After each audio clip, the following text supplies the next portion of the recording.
لو عايز تزود تركيزك وتقوي ذاكرتك وتخلي مخك شغال بكفاءة أعلى، الأكل اللي بتاكله ليه دور كبير جداً.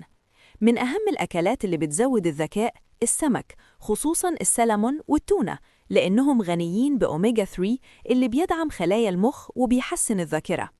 كمان البيض، لأنه غني بالكولين، عنصر أساسي لصحة المخ والتركيز.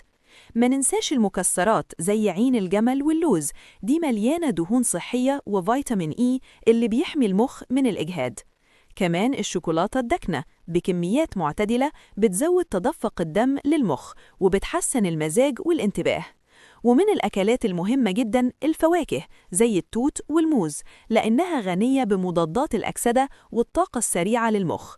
وكمان شرب المية بانتظام مهم، لأن الجفاف البسيط ممكن يقلل التركيز بشكل كبير. الخلاصة إن مخك محتاج تغذية صحي زي ما جسمك محتاج تمارين. ولو عايز فيديوهات أكتر عن الصحة والتغذية، ما تنساش تشترك في القناة وتفعل الجرس علشان يوصلك كل جديد.